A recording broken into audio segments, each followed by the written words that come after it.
This is a video on the upcoming fight between Joseph Parker and Jason Bergman. Now, Jason Bergman is not a very accomplished boxer. He's really a journeyman fighter. He's got a lot of experience though. Uh, he's his height's not really listed on BoxRec and his reach, but I've watched some of his fights and he looks about 6'1", so he's significantly shorter than Joseph Parker, who's 6'4". His reach is probably similar to Joseph Parker's. Joseph Parker does have a short reach for his height. He's a big guy, about 250, 255 pounds, so he's going to outweigh Joseph Parker quite considerably. He's yeah, just like I say, he's 31, quite experienced.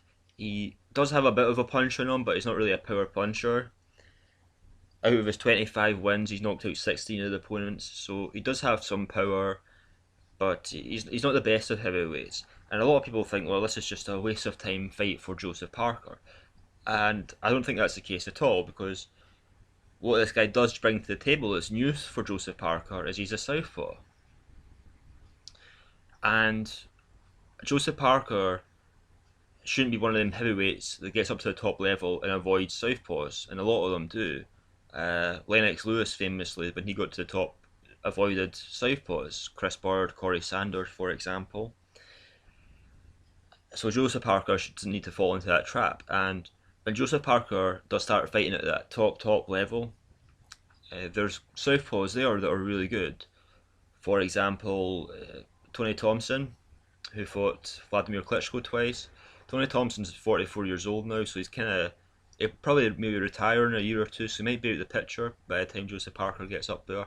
But even if he's out of the picture, there is Luis Ortiz, just beat Jennings there on Saturday, knocked him out in the seventh round. The guy had never been knocked out before.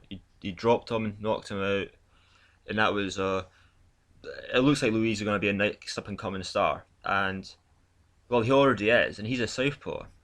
And by the time Joseph Parker gets up in a year or 2 years to actually fighting guys right at the very top, Luis Ortiz, I'm pretty sure, is definitely going to be there. And they probably have one of the belts. Maybe the IBF belt, maybe the WBC belt from Deontay Wilder, or maybe he'll be unified champion. It's not impossible. I mean, Luis does have a lot of potential. So Joseph Parker needs to get some experience against southpaws, so he can fight guys like Luis Ortiz and Tony Thompson. I'm sure there are some other southpaws I'm missing out, but there you go. So I think Joseph Parker, it's the start of the southpaws. I think he's going to take on another one after this as well. I don't think he's going to have much trouble with Jason Bergman at all. I've watched Jason Bergman's fights. He's so like I say, he's a lot shorter than Joseph Parker. That doesn't mean very much though. But I've noticed his jab is kind of slow, kind of paws away with his jab, and you really need to be able to compete with someone like Joseph Parker. You need to have a very fast, snapping jab. Because his last opponent there, even though he was really tall, he was 6'8", big guy, Daniel Ortiz, he had a very slow jab as well, and Bergman's a lot smaller than him, so you need to have a good fast jab to actually be able to compete with Joseph Parker. So he doesn't have that. Just like I say, he has some power, but he's slow, plodding with his footwork, doesn't have much head movement.